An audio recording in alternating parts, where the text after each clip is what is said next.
A nossa paraxá, na verdade, é a paraxá do Shabat que acabou, né?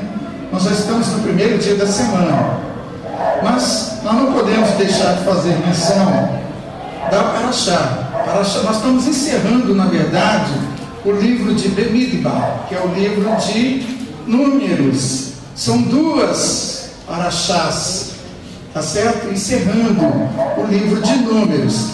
Não vou fazer menção da segunda paraxá. A primeira é Matot, tribos. Infelizmente, como o meu computador não funcionou, não pude preparar os slides para facilitar vocês, ajudá-los e a mim também. Então, dona Lúcia, está tudo maravilha.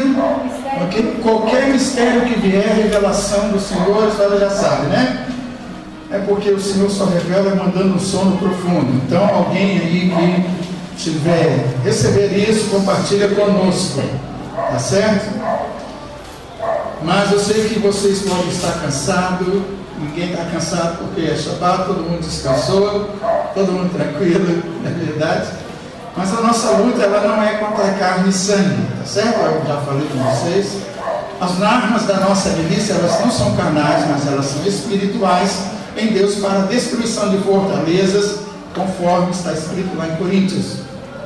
Agora, a batalha ela ainda continua, a guerra ela ainda continua, e aqui nessa paraxá, Matot, que é tribos, nós vamos encontrar aqui o final de Balaão. É aqui nessa paraxá que Balaão perde a sua cabeça. É aqui que a espada o corta definitivamente, e vamos buscar aprender alguma coisa a mais com esta porção.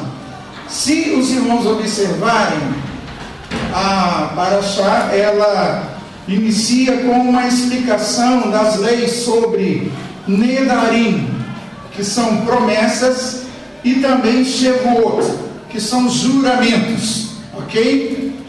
Ninguém está impedido de fazer votos, ninguém está impedido de fazer juramento. Porém, é melhor seguir o conselho de Yeshua, que disse para que nós não juremos nem pelo céu, nem pela terra, não juremos nem pelo fio de cabelo da nossa cabeça, tá certo?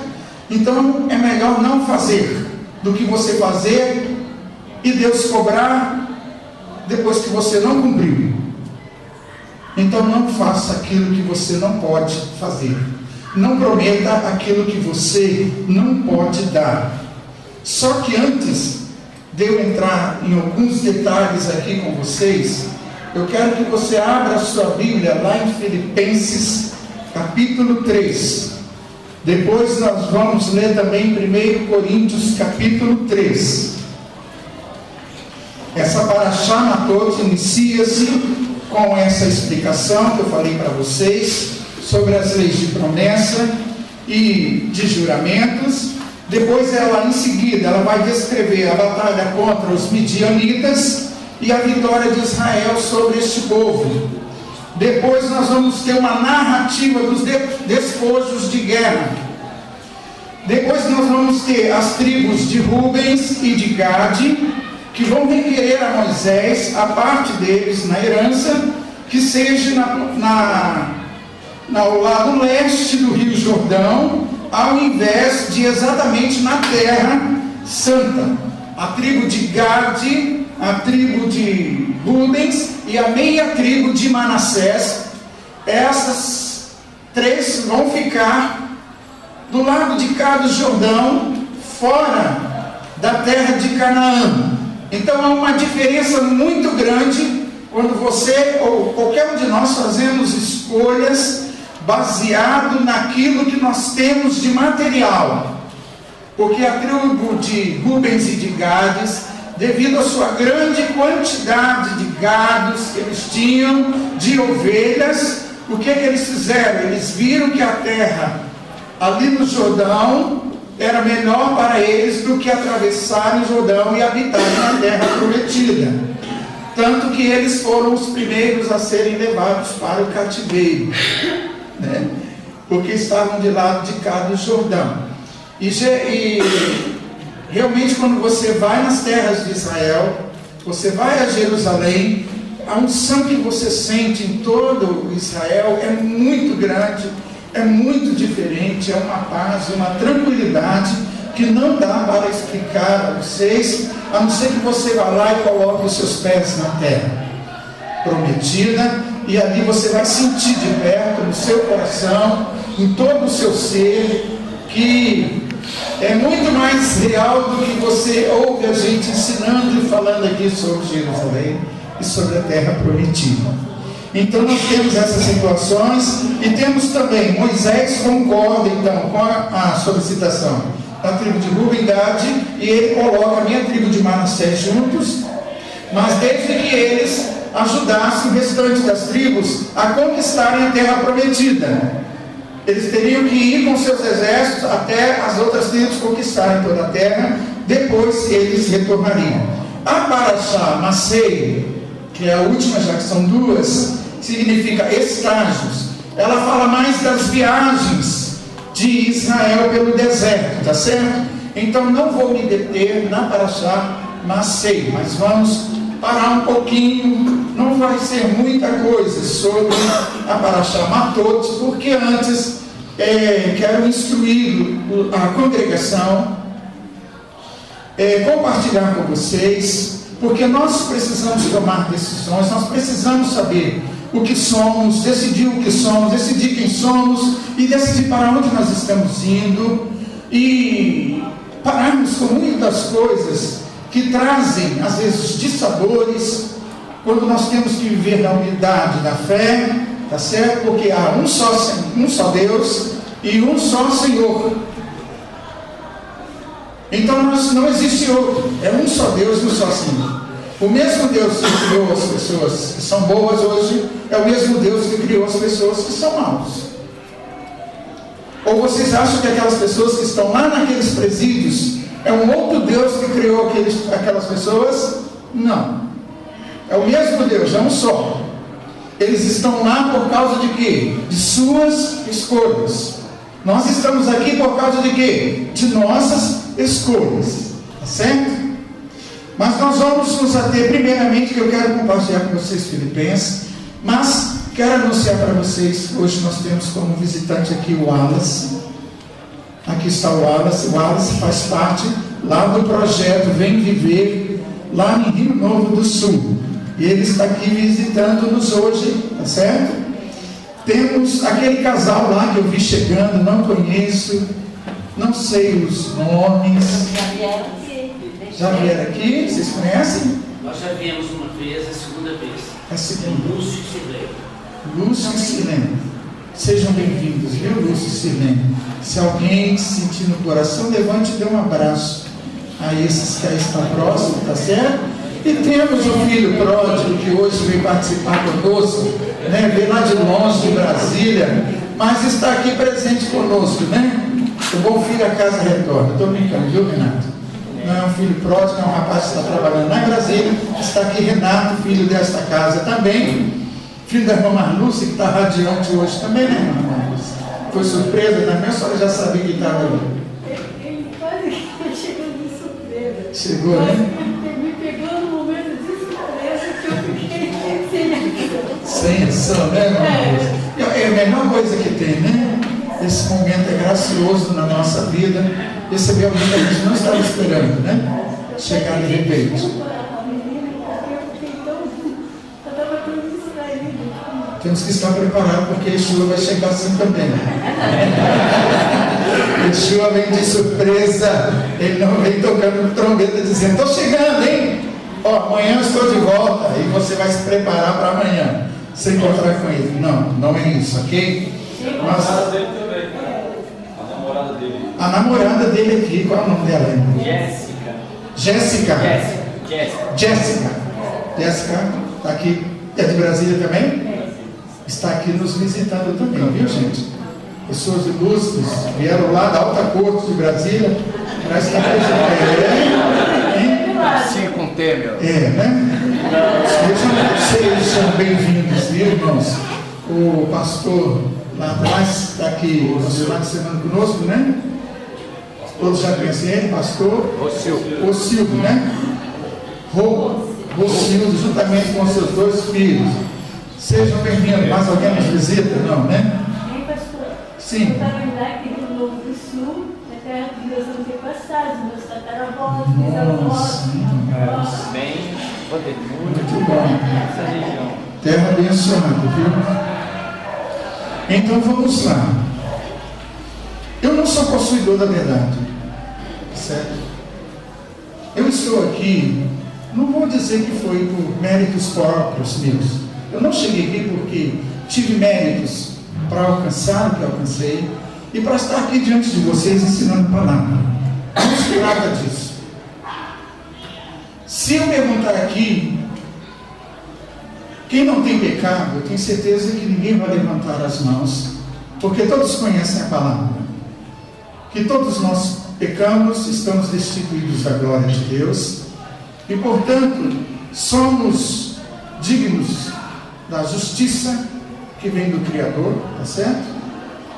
Mas não estamos aqui por causa de perfeição nossa, porque somos os melhores dentre essas pessoas que nos rodeiam.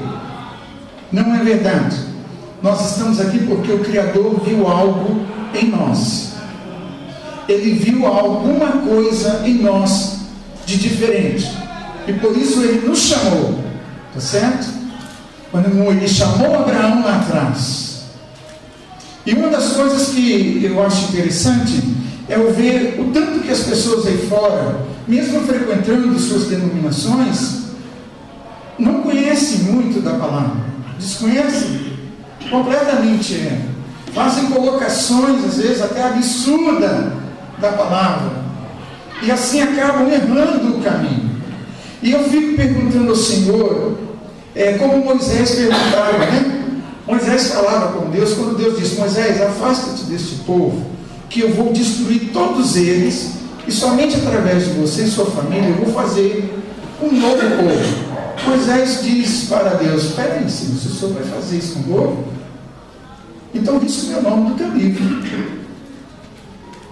Porque o Senhor me manda ir lá, tirar eles de lá, acontece tudo o que acontece, eu trago eles para cá, aí o povo dana na rebeldia, na desobediência, agora Deus vai destruir todos eles. E o que o povo vai dizer? Muitas pessoas podem ter dito a seu respeito, como podem ter falado sobre mim: não há salvação para ele em Deus. Muitas pessoas podem estar dizendo isso hoje ainda, e pensando acerca de nós, que não há salvação em Deus para nós. Hoje nós reconhecemos e podemos ver um pouquinho melhor o que nós somos. Ontem eu visitava uma família lá em Terra Vermelha, e ali eu estava compartilhando com a mãe daquele jovem e disse sim para ela, porque ela me perguntou: qual foi o seu interesse na vida em ajudar o meu filho? Eu falei assim: minha irmã, eu só estou aqui na sua casa hoje porque se o meu filho não tivesse ido parar num projeto para dependentes químicos, eu não ia conhecer o seu filho lá, e eu não estaria aqui hoje na sua casa para te trazer a palavra de Deus de esperança para você e sua família. Então eu não estou aqui porque eu planejei. Eu não planejei nada, eu não planejo nada. É você deixar Deus conduzir a sua vida. Tá certo? Não é você dizer: eu só vou lá visitar minha mãe quando Deus mandar eu ir. Precisa disso? Não. Porque o Senhor já disse: honra teu pai e tua mãe. Então você deve honrar o seu pai e sua mãe onde eles estiverem, vá lá visitá-los. Tá certo? Mas o meu propósito, a princípio, de compartilhar esta palavra com vocês é o seguinte: vocês precisam entender, sem problema? Vocês precisam entender, a congregação precisa compreender, nenhum de nós somos perfeitos.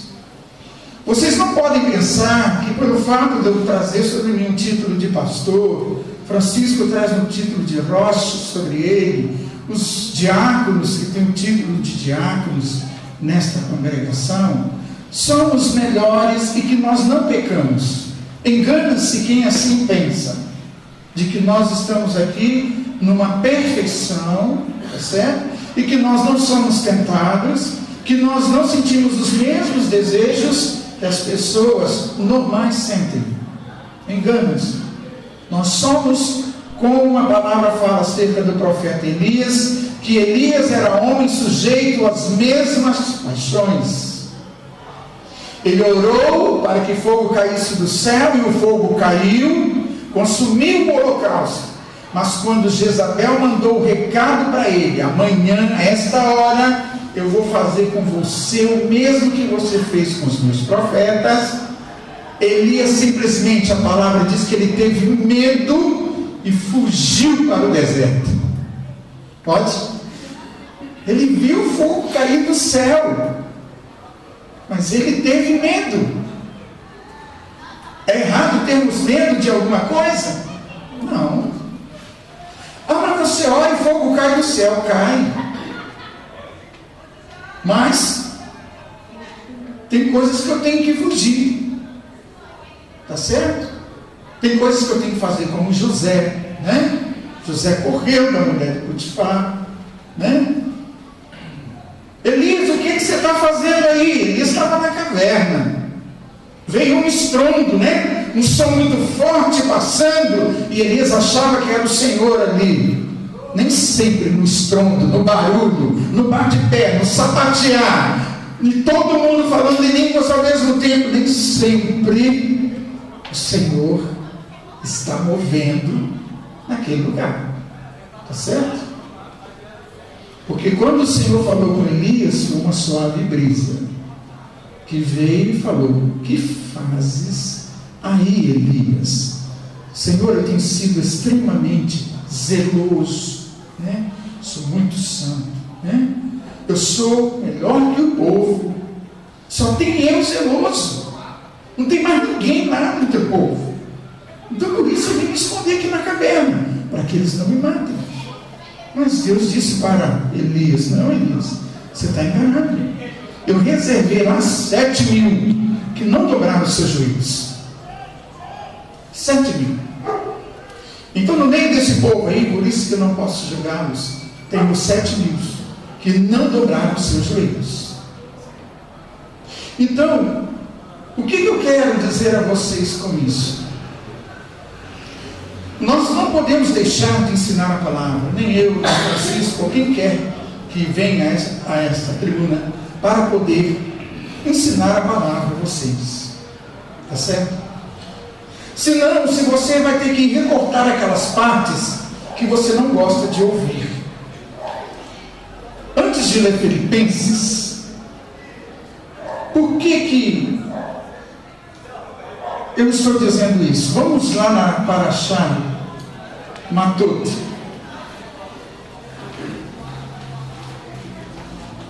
Números, capítulo 30. Logo no começo está falando sobre o voto e sobre juramento, tá certo? Eu tenho a minha esposa. Se eu ouço a minha esposa orando e fazendo um voto a Deus que eu não concordo, eu vou para a presença de Deus e anulo o voto dela. Eu oro a Deus e anulo. Certo? Você tem esse poder, como homem, como cabeça, de anular um voto que a sua mulher fez, ou que a sua filha solteira fez. Tá certo? Nós podemos. Mas há um ponto interessante aqui, que a palavra diz no versículo, não sei se é 10 para vocês ou é o 9. O voto de uma viúva. Temos viúva aqui? Desamparada? O voto de uma viúva, entretanto, ou de uma divorciada, incluindo todas as suas obrigações, continuará válido. Não tem ninguém para anular o voto da senhora, Mamãe Lúcia, infelizmente. O que a senhora votar, só tome cuidado. Meu Deus. Ó, muito cuidado. Não se precipite. As outras mulheres têm um marido, que tem um marido, ainda tem essa chance do marido anular. Tá certo? A senhora está aprendendo agora, está sabendo. Esse versículo me chamou a atenção por causa de um ponto. Aqui ele está falando de uma mulher divorciada. Ele não está criticando ela, ele não está desprezando ela, ele está dizendo, mas se uma mulher viúva ou divorciada fizer um voto, não tem um homem sobre ela para anular o voto. Tá certo? Ele já foi, Zé, né? Por isso. Hein? Ele já foi, né? Viúva. Sim, a viúva foi, mas não tem agora, não. Mas se ela agora faz um voto, ela vai ter que cumprir com todas as obrigações do voto e da promessa que ela fizer. Por que eu estou dizendo isso? Porque muitas vezes a gente vem ensinar aqui, cita divórcio, cita prostituição, cita homossexualismo, cita um monte de porcariada que a gente fazia lá atrás. Aí tem pessoas que se ofendem. Zé, só uma pergunta. Sim. Quando você anula esse voto, dentro que a gente tem para saber se esse realmente não é uma... Se chegar ao seu conhecimento, se você ouviu, você quer dizer assim, se o voto que ela está fazendo não é... Na minha concepção é errado, mas... Por exemplo, vou citar como exemplo a minha esposa, ok? Eu tenho a minha esposa, mas se eu ouço ela orar lá, que ela não vai se relacionar comigo, mas eu vou para a presença de Deus e discordo, eu não aceito que seja anulado este voto. Entendi.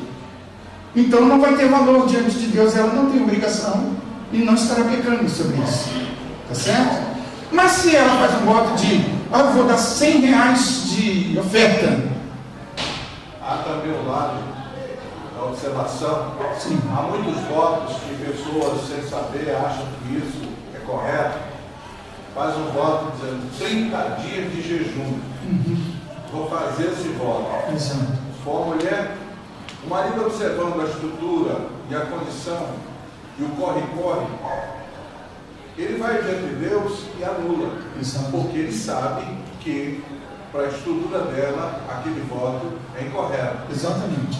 Então, nesse caso, também é válido. Também é válido. Também é válido. Um exemplo bom que o pastor deu. Se a mulher faz um voto de 30 dias de jejum, você vê, Rita, fazer 30 dias de jejum. Rita vai aguentar? Alfredo que conhece Rita, ele não tem estrutura. Vou anular. Alfredo vai anular. Está na presença de Deus e vai anular. Tá certo? Irmã Maria, disse assim, fazer um voto de que ela vai sair caminhando e dar uma volta no contorno todinho. Renato, a Penha está aí hoje. Renato, você acha que a irmã Maria aguentaria? Aí agora, se ela fizer esse voto, já é. A senhora vai ter que ir andando, dar a volta todinha. Fala. Só relembrando a pergunta do Renato, que eu também quero saber. Vamos supor que a mulher fez um voto legal, assim, um voto bacana, o marido não concorda, ele ia anular. Não. Se é um voto, ele não vai anular algo que ele concorda. Não, mas eu não sei que ele não concorda.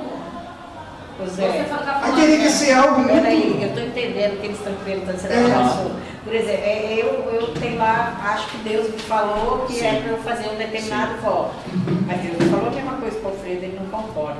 A pergunta do Renato, eu acho que é o seguinte: como que ele vai saber se foi Deus mesmo que me falou para não anular o voto ou se foi da minha cabeça? Agora tem o final desse versículo que fala aqui, se o marido anular, depois de ter ouvido sobre eles, ele suportará a culpa decorrente disso. Exatamente, a palavra já está dizendo, já. Nem cheguei lá, você... Desculpa, Zé. Mas isso que é bom, é assim que é bom. Na verdade, Zé, uma forma de carne, né? Uma forma de carne. As pessoas fazem voto e promessa no momento emocional. Exatamente. Eu estava no quartel e um sargento chegou para mim e falou assim: Zé, um sargento da banda de música, tem uma moça que trabalha na limpeza que está lá no salão da banda chorando a Deus. Você poderia ir lá dar uma palavra para ela? eu fui até aquela moça. Entrei lá dentro do salão, cheguei perto dela, ela chorando, lá soluçando. Falei, o que houve, minha filha? Uma colega dela ali de serviço chegou para ela e disse que ela seria mandada embora do emprego. Ela entrou em desespero e se lembrou que ela tinha feito um voto a Deus. E aí ela estava lá chorando de soluçar, porque ela achava que por ela não ter cumprido o voto, Deus então estava punindo ela, porque ela não cumpriu o voto. Então eu cheguei para ela e falei assim, minha filha, a palavra não nos estimula a fazer voto, e nem promessas, nem juramentos. Você pode fazer? Pode, desde que você tenha condições de cumprir, certo? Mas ela não nos motiva a isso. Não faça votos de todo. Agora, você, quando você fez o seu voto, você deve ter feito num momento emocional seu. Você não tinha nem conhecimento da própria palavra. Para os judeus, numa situação dessa, a pessoa que fez um voto que não sabia, não cumpriu, ela vai perante os rabinos, e os rabinos ali, com aquela pessoa, diante do Senhor, apresenta e anula o voto dela. Não, eu fiz um voto há muito tempo atrás, eu não estava em carne vermelha, eu fiz um voto e eu não cumpri esse voto, e eu sofri a consequência do não cumprimento. Eu não tinha conhecimento dessa palavra. Sim. E vocês, quando fizeram um voto, cumpram. Mas as circunstâncias não me permitiram cumprir. E eu não cumpri. E eu sofri indiretamente, outra pessoa sofreu a consequência desse voto. Então é uma experiência real. A Beatriz. Essa moça, eu cheguei para ela e falei assim, a Deus, não existe, eu vou fazer assim, vou orar com você. Tá certo? Você creia e deixe de fazer voto no seu momento de emoção, que é o que mais as pessoas fazem. Se o Senhor me der abrir essa porta de emprego para mim, eu vou fazer isso aqui. Se o Senhor me der uma casa, se o Senhor me der um carro, tá certo? Então não faça isso. Então eu fui orar para aquela moça. Na hora que eu fui orar para aquela moça, ela já ia desabar no chão. Eu segurei ela pela cabeça dela e só cheguei perto do ouvido dela e chamei ela pelo nome, antes que o Espírito se manifestasse convulsivamente naquela moça. Puxei ela e chamei ela e falei, não permita que esse Espírito exerça domínio sobre a sua mente. Aí ela despertou, eu falei, em nome de Jesus, e ela pronto, ficou boa. Depois eu não vi mais ela, mas ela continuou trabalhando aqui no quartel. Então, irmãos, o que acontece? Vocês estão interessados no voto, né? Nas promessas, né? Pastor, quando terminar essa... Por isso que eu falei, o Senhor não deixou preparar. Eu vou ver se tudo isso. Depois terminar tudo, eu quero que vocês orem por mim, porque eu estava numa comunidade de irmãos da denominação e a gente era induzido a renunciar filho, renunciar marido, renunciar. Isso se tornou um jugo sobre a senhora. muito forte, e depois o Eduardo falou, isso é do filho do diabo, não era uma doutrina que não você dar filho, ela não podia receber o pai do filho, sabe, isso tudo trouxe uma desavença, mas meu filho ficou 18 anos sem viver, sem ter filho fora dessa escolha. Pois é, então nós temos que nos direcionar para a palavra, porque a palavra ela traz luz sobre esses assuntos que nós convivemos. Então, por que eu estou falando? Deixa eu fazer uma pergunta dentro do contexto. Anular o voto da esposa. A esposa, a filha fez um voto.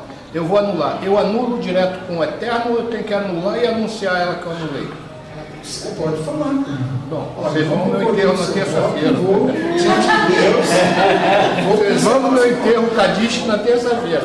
Vamos lá. Mas, se é um voto que seja, vamos dizer, uma coisa absurda, né, irmãos? Só absurdo. O que eu falo, que é uma coisa absurda. Agora voto porque está com enfermidade, pede ao Senhor uma cura, faz um voto ao Senhor de dar um valor, que é o que mais as pessoas fazem, um valor, né, para o Senhor. Ele recebe essas coisas, mas tem que cumprir. Tá certo? Não importa o valor, você tem que cumprir. Então não prometa coisas absurdas que você não possa cumprir. estava pastoreando em certo local e havia um membro de uma outra igreja, de uma outra denominação, e aquele membro foi orientada pelo seu pastor de que o marido dela, por não ser um evangélico convertido, ele era um pouco imundo e que ela deveria rejeitá-lo, e ela fez um voto de rejeição até que ele se convertesse. Só que o casamento, os dois, mesmo que um sirva e o outro não ao Senhor, formam um corpo.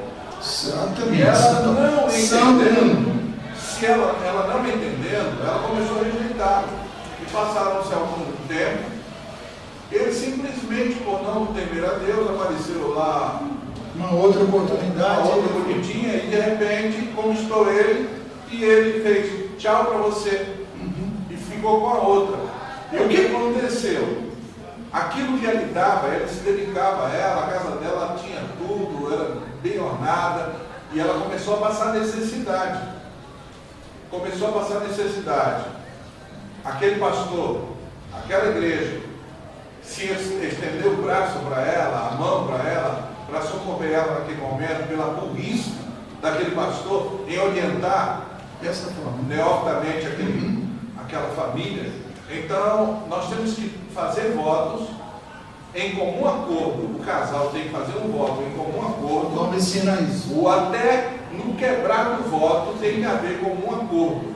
E tem que haver uma explicação, se possível, uma liderança espiritual, no caso, um pastor, um roche, um rabino, deve orientar essa pessoa que ela está errada e que ela precisa, pelo menos, pisar com os pés firmes no chão, para ela não destruir a vida dela, porque Deus nisso não será glorificado, a casa dela será destruída, a vida profissional será destruída, e tem muitas pessoas dessa maneira aí, porque é orientada e, no final das contas, erradamente, e destrói a vida.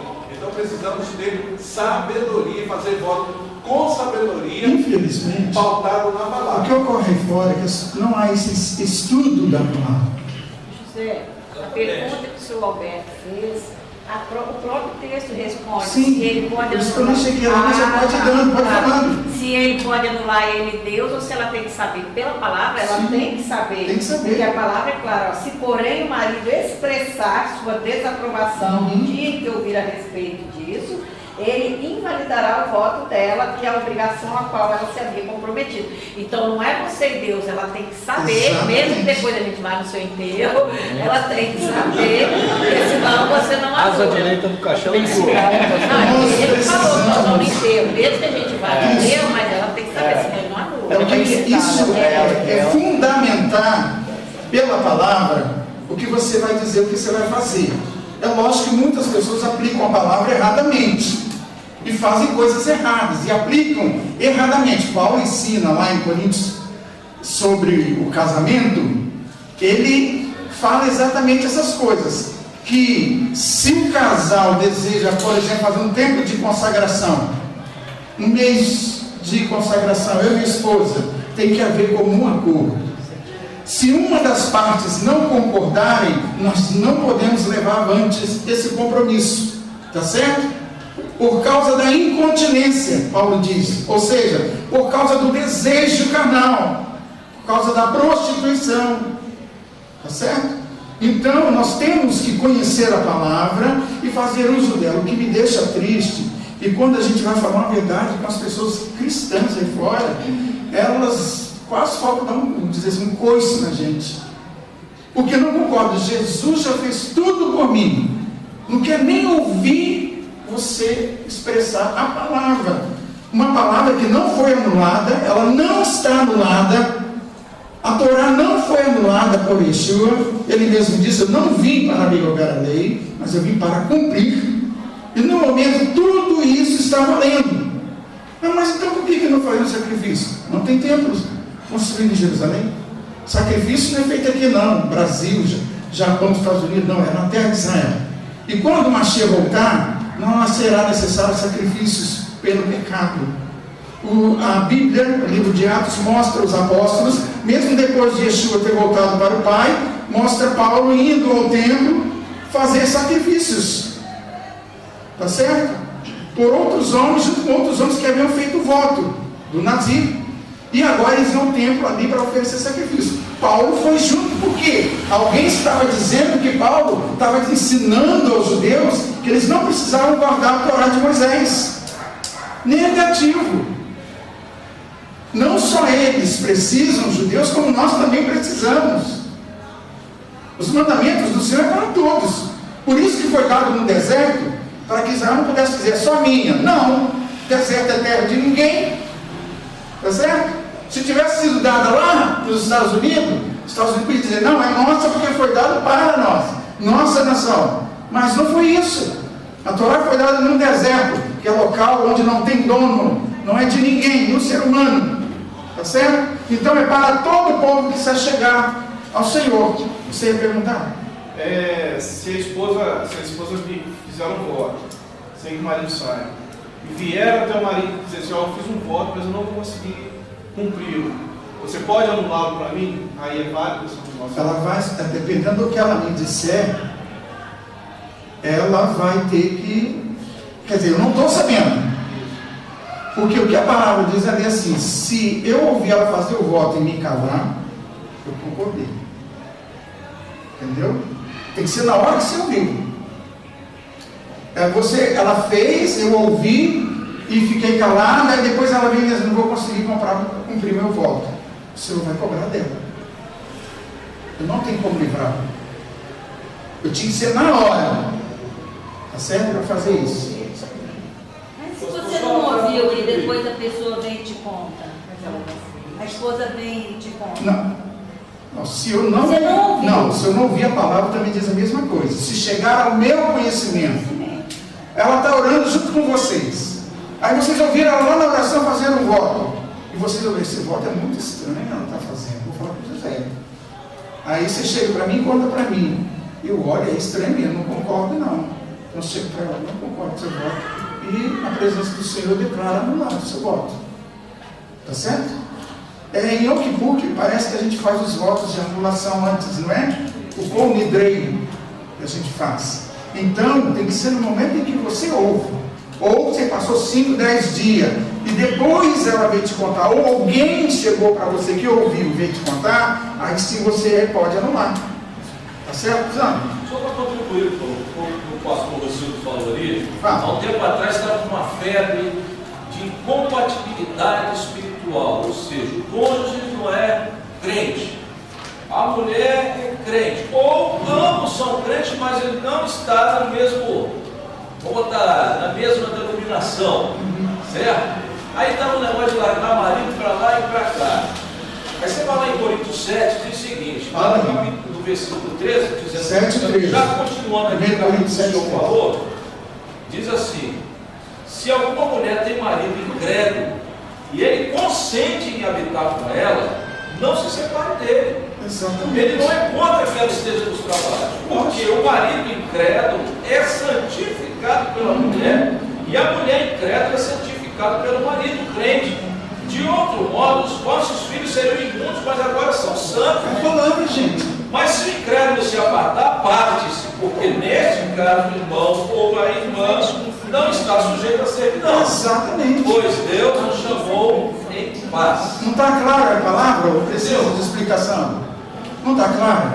Anote, estude em casa, releia de novo. A Ruth é santificada. Ela serve ao Senhor. O interessante desse texto é que aquele que está em Cristo, aquele que está no Senhor, sobrepuja a autoridade e a bênção ao ponto de os filhos não serem apegados pela autoridade do Estado. Os filhos são abençoados. Ruth tem o Clóvis. O Clóvis não é frequentador, né? Assíduo aqui com a gente. Mas a Ruth vive com o Clóvis. E nisso, o Clóvis é santificado por causa dela. E os filhos dela com ele, as filhas que estão aqui, são abençoadas. Está entendendo a palavra, gente? A mesma coisa, o marido é crente, mas a mulher não é. A mulher vai ser santificada e os filhos que deles nascerem por causa do marido crente. Tá certo? Agora, se o marido resolve não concordar e se apartar, que se aparte. Para que não haja julgo sobre ninguém, fica desimpedida. Está entendido até aí? Maravilha. Há pontos difíceis de entender. Sim. E os irmãos com as pessoas próprias destruição. Quando eu não tenho, porque o pastor ele tem que chegar e tem que ensinar a verdade. Ele não ensinou a verdade, aquela verdade não entrou em mim. Aí se eu faço um ato que eu não fiz muito bem, o próprio eterno anula aquela situação. Você não tem conhecimento. Não tem como. Por quê? Não, é. Olha só o exemplo. Eu tenho no presídio ali, tem um monte de gente presa. A senhora vai nos presídios e estão lotados. A senhora acha que aquelas pessoas que estão lá presas, elas têm conhecimento da lei? Não tem. Mas elas não estão lá presas? Por quê? Porque o que está escrito tem uma maldição. A maldição da lei.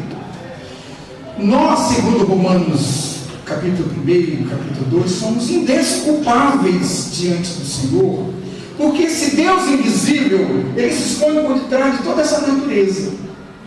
Tá certo? Então, Deus não pode, por causa de sua própria palavra, intervir no livre-arbítrio da senhora.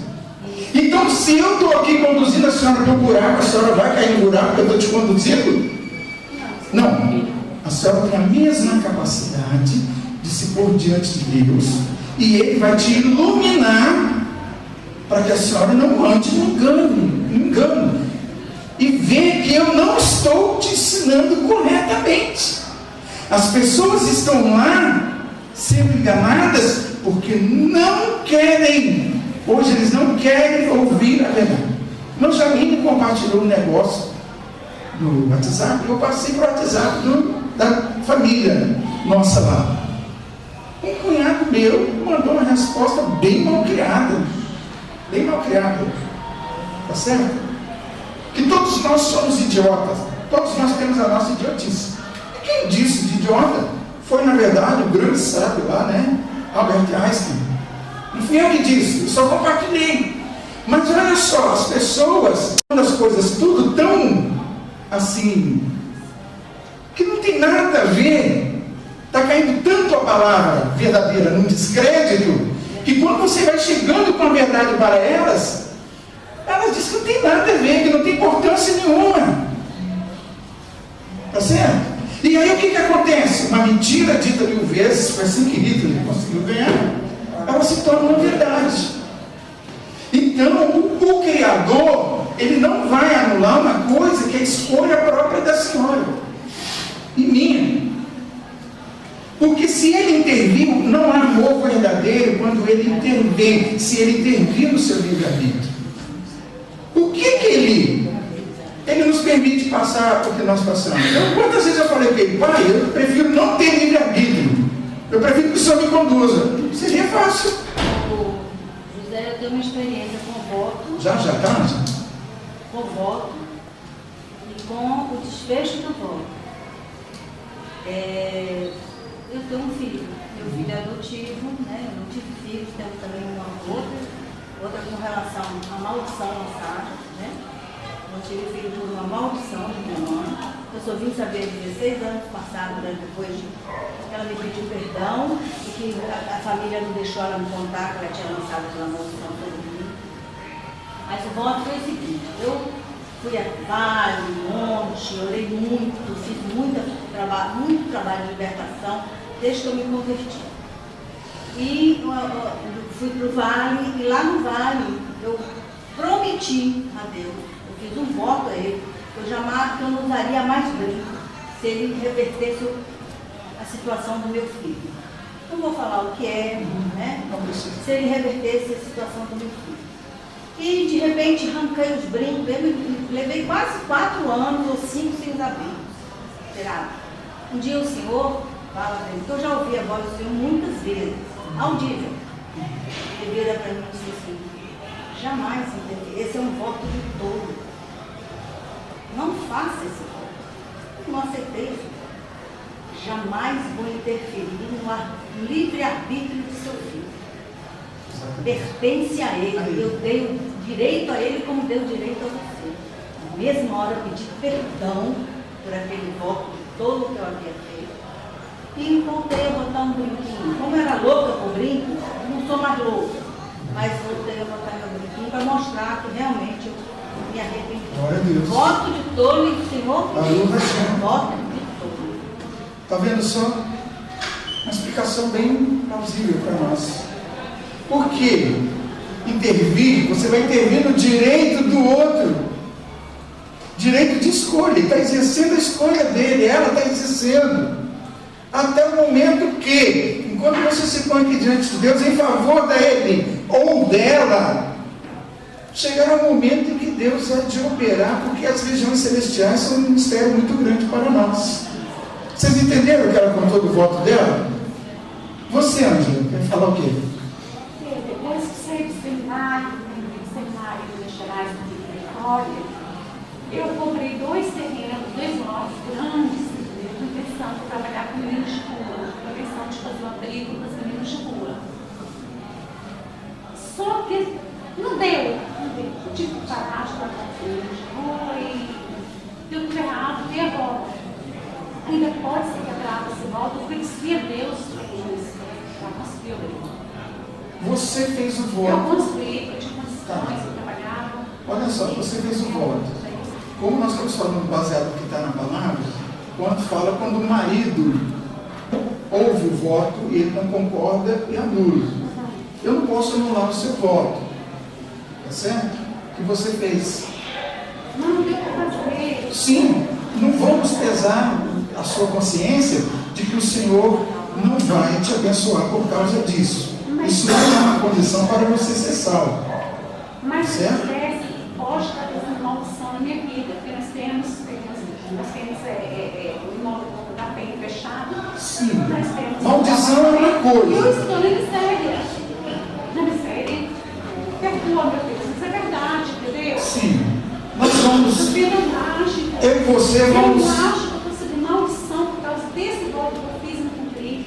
Tá, então depois nós vamos, eu e você, vamos nos colocar diante do Senhor para pedir a Ele a misericórdia, ok? Vamos trazer você junto com os diáconos, né? E pedir a Deus. Lembre-se, em Yom Kippur a gente também faz a oração do Kol Nidrei, que é a anulação de voto. Todos os votos que eu fiz impensado, aquele negócio todo que você faz por emocional, eu considero anulado. Fique tranquilo, sempre o Senhor tem uma válvula de escape.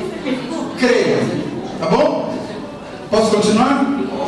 Posso ir agora? Pode. Agora eu posso. Tem 6 minutinhos para mim ensinar toda a parajana.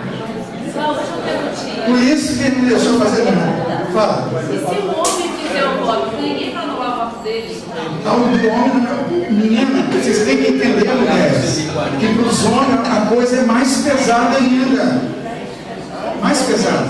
Por que nós anulamos da mulher? Porque a mulher está abaixo do homem. O homem é o cabeça da mulher. Mas a palavra, quando fala, ela fala para todos nós. Para o homem fazer voto, não tem esse negócio de não anular, não. A mulher tem essa chance do marido anular. Agora nós homens, misericórdia. Acho que eu estou sabendo agora. Misericórdia, eu vou fechar a minha boca. Tenha cuidado na hora da tribulação, da angústia, da pressão. O homem também não é uma. Pelo menos na minha concepção, o ser humano que vive fazendo voto. Acho que a mulher é mais boa. A mulher é mais. O homem não. Quando chamou que puta, tem que vir logo, então, para anulação de votos. Por isso que nós temos o Yom Kippur. Viu? Ano passado, Fala, irmã Maria. O meu marido, ele fez um voto, subia Ao correr da ladeira, não é aquela o marido fez. Aí, mas eu tive que ir.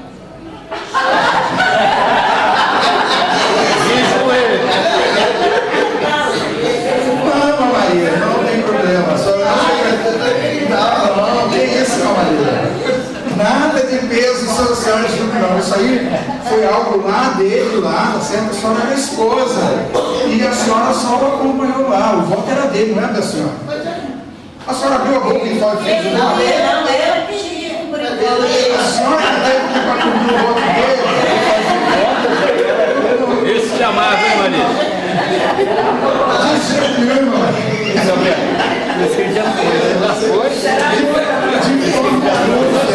De forma alguma esse voto. Fica tranquilo, tá vendo? Eu vou voltar, mas a outra ele vai lá pagar o voto. Eu faço, né? Ele tinha conhecimento da palavra, pelo jeito, hein? Ele queria jogar a culpa, assim, da promessa ali do juramento. Posso prosseguir agora? Okay. Vamos para Filipenses capítulo 3. Irmãos, como eu estava falando para vocês, olha só, o voto de uma viúva, entretanto, ou de divorciada, incluindo todas as suas obrigações, continuará válido. Eu estou lendo aqui a tradução de David Ster, um judeu que fez essa tradução. Aí, quando a gente vem ensinar aqui, a gente pega a Bíblia, está escrito aqui divorciada, eu vou ter que mudar a palavra? Não, irmão. Se você é divorciado, se você viveu divórcio lá atrás, quem prostituiu lá atrás, gente, essas coisas são passadas. Se você se levantar contra mim por estar ensinando isso aqui, você está se levantando contra a palavra, não é contra mim. A palavra é de Deus, não é minha. Agora, se ela fala de algo que você fez, por que você está encucado? Né? Você não fica encucado, você recebe. Não, a palavra é verdade, a palavra é de Deus. Eu que fiz errado, eu recebo ela, concordo com ela. E não ficar contra, tá bom, irmãos? Nós temos que ter atenção a isso, porque nós vamos ter que estar ensinando. E você precisa entender, tudo que citarmos aqui é da palavra, tá bom? Então essa paraxá trouxe isso que me chamou a atenção. Eu falei, nossa, e às vezes a gente tem no meio da conversa pessoas divorciadas, que são casadas de novo. Nós não estamos aqui lançando uma opção sobre ninguém, não, nem condenando ninguém. Então é a palavra, ok? Vamos lá eu falei Filipenses, né, irmãos? Vamos lá, Filipenses capítulo 3. Agora eu tenho que achar aqui. Achei. Filipenses 3 diz assim: para concluir, meus irmãos, olha, ela está dizendo até que é para mim concluir. Oh, meu Senhor. Alegrem-se em união ao Senhor. Amém. Amém. Não me é difícil repetir o que já lhes escrevi antes. E para você será uma garantia. Cuidado com os cães, esses praticantes do mal, os mutilados, porque nós somos os circuncisos, nós que adoramos pelo Espírito de Deus e que fazemos do Messias Yeshua nossa confiança. Não confiamos em qualificações humanas. Eu sou doutor médico, não posso confiar porque eu sou médico, doutor, advogado, não posso confiar juiz, nada disso. Ainda que eu tenha, com certeza, razões para pôr minha certeza nessas coisas, se alguém mais pensa ter motivos para confiar em qualificações humanas, meus motivos são maiores. Paulo está dizendo, se tem gente que confia nas suas qualificações, eu tenho muito mais do que eles. Aí ele começa a citar, por quê? Primeiro, ele fez a Brit Milá no 8º dia, ele fez a circuncisão no 8º dia, ele era filho de Israel por nascimento, ele era da tribo de Benjamim, ele falante de hebraico, de país que falavam hebraico. De pais, filho de hebraico. Os pais dele. Aqui ele fala aqui, falante de hebraico, que são os pais, né? E de pais que falam hebraico. Quanto a Torá, ele era zeloso, né? Pela Torá. Quanto ao zelo, ele era perseguidor da comunidade messiânica.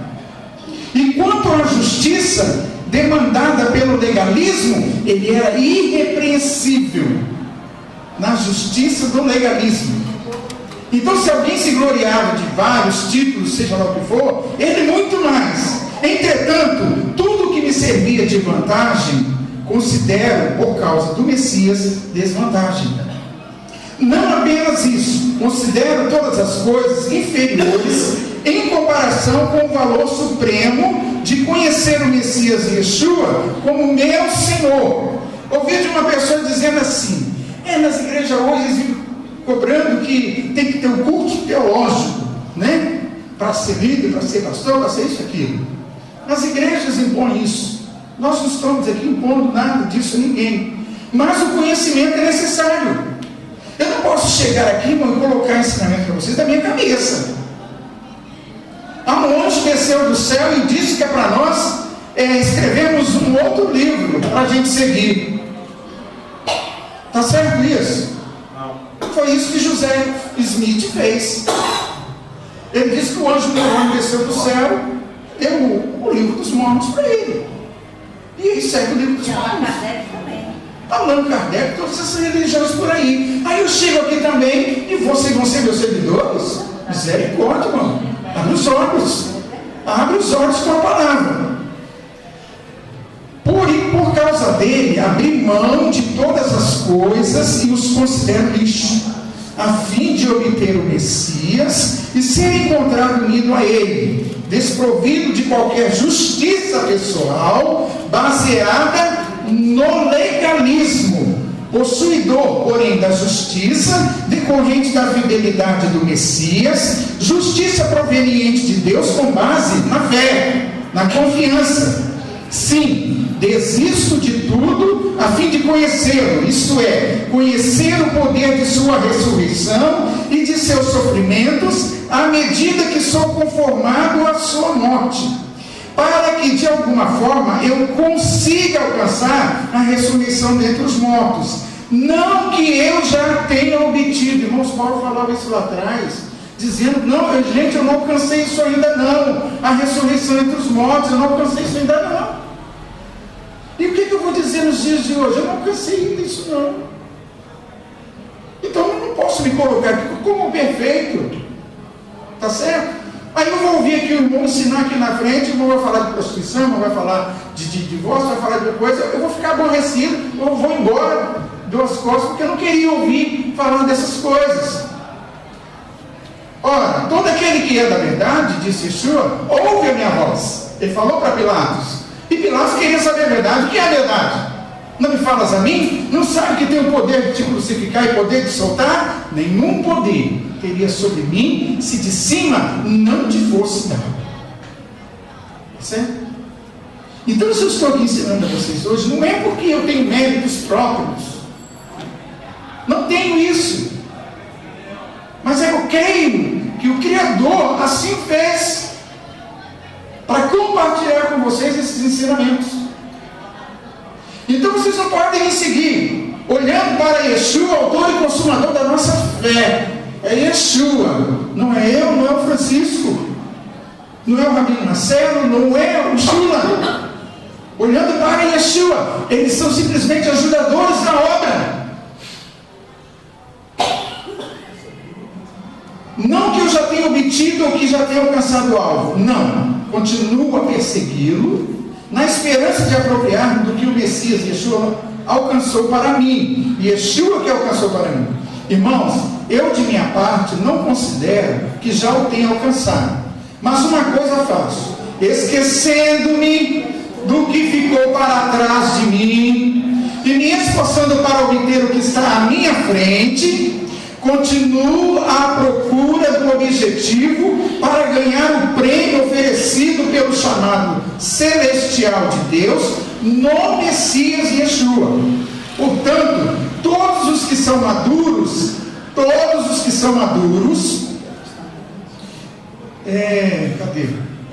devem continuar prestando atenção a isso.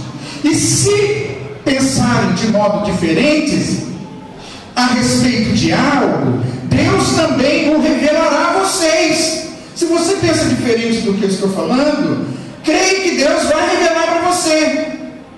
Tá certo? Busque. Ele vai revelar para você também.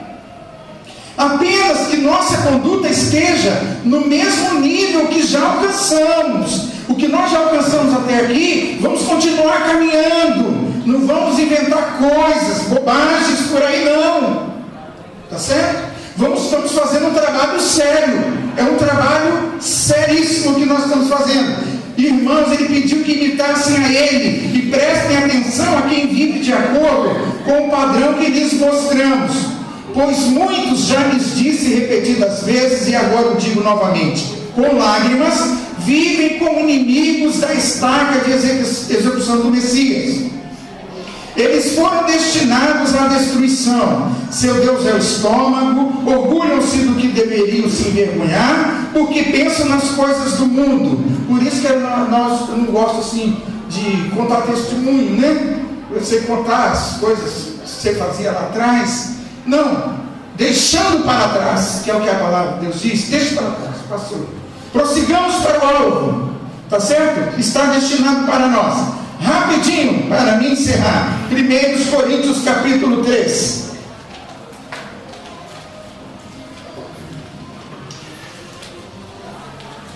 Paulo está dizendo aqui, o ensinamento de Paulo: quanto a mim, irmãos, quanto a mim, não lhes pude falar como a pessoas espirituais, mas como a mundanas, como a bebês, no que tange a experiência com o Messias. O que Paulo está dizendo aqui? Eu achava que estava ensinando a palavra para pessoas maduras, para pessoas espirituais. Às vezes você olha uma pessoa, você acha que aquela pessoa espiritual não é nada, é uma pessoa carnal, puramente carnal, mundana. Então Paulo está dizendo, eu não pude falar com vocês como se estivesse falando com pessoas espirituais, mas eu tive que falar com vocês como se eu estivesse falando a pessoas mundanas, como a bebês, no que tange a experiência com o Messias. Eu lhes dei leite, não comida sólida, porque vocês não estavam preparados para ela. Como é que eu vou falar de algo mais sólido, mais profundo, se a congregação se fere com pouca coisa? Se a congregação se fere com uma palavra que está escrita aqui, que eu não posso pular ela, eu tenho que ler ela. Falou divorciada? É divorciada. Não é para te ferir, não é para te machucar, mas para mostrar para você que o Pai não está excluindo. Ele está dizendo, mas se no caso uma viúva ou uma divorciada fizer o voto, elas vão ter que cumprir todas essas obrigações. Ele está julgando aqui? Não. Ele só está dizendo que ela tem que cumprir o voto que ela fez. Então vamos lá. Vocês ainda, versículo 3, são mundanos. Aí ele fala aqui antes, porque vocês não estavam preparados para ela. Mesmo agora, ainda não estão preparados para ela. Vocês ainda são mundanos. Não é aparente de toda a inveja e divisão existente entre vocês, que ainda são mundanos e que vivem segundo padrões meramente humanos. Pois quando alguém diz, eu sigo Paulo, e o outro, eu sigo Apolo, não estão seguindo padrões mundanos? Quem é que vai ensinar hoje? José, não vou lá não. Quem é que vai cantar hoje, ministrar hoje? É o José. É o José, eu vou. É gostoso José ministrando. Quem vai ministrar? É o Sandro. Não vou não, sou de lá. É assim que acontece com o povo. Não, ao invés deles virem para servir ao Senhor, eles vêm para assistir um show. Nós não viemos aqui nos reunir para dar show, mas para vivermos juntos, elevarmos sacrifícios de louvor ao Criador. Tá certo? Não importa quem esteja aqui na frente. Eu paro para ouvir todo mundo. Mamãe Lúcia fala, Janine fala, Cora fala, Mamãe Maria, eu paro e vou ouvir. Tá certo? Mãe Didi, vez por outra, José, eu tive um sonho. Conta, Mãe Didi. Guarda o sonho dela comigo. Entendeu? Não deixe de ouvir as pessoas, não importa o que seja. Se eu passar na rua, eu estava no quartel trabalhando. Em frente do quartel, a minha porta de trabalho, acho que já falei isso com vocês. Quem vai ali no quartel do comando geral tem um ginásio. A minha sala ficava no ginásio, e na entrada do ginásio, a minha sala do lado de cá, e a porta, e a cantina do lado de cá.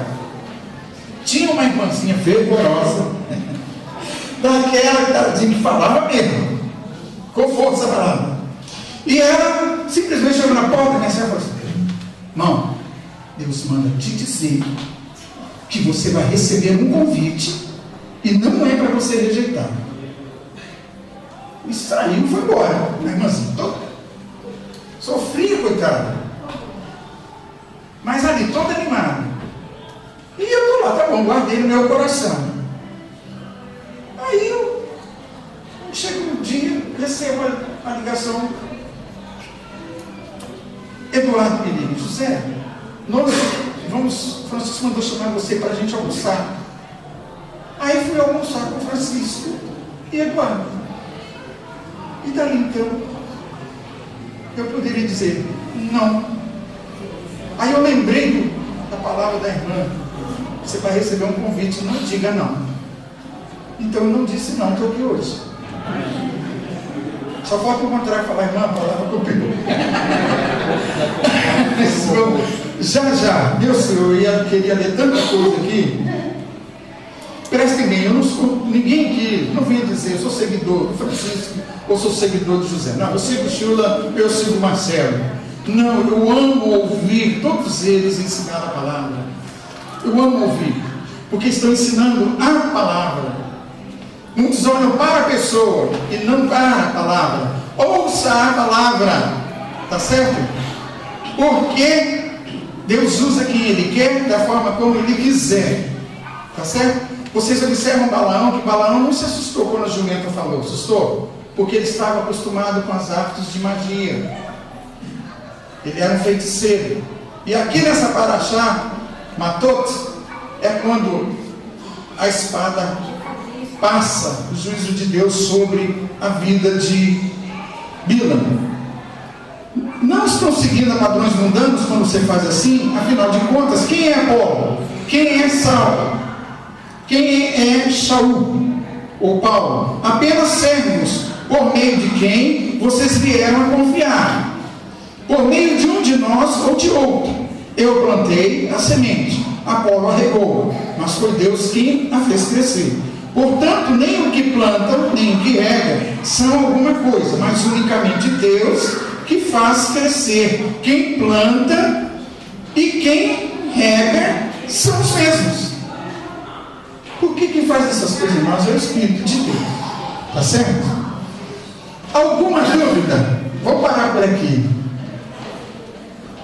Tá certo? Foi muito bom, agradável poder ouvir vocês. Certo? Sem alvoroço, todos falaram, todos ouviram. Se há discordância, mantenha com você a unidade do Espírito pelo vínculo da fé, uns com os outros, tá bom?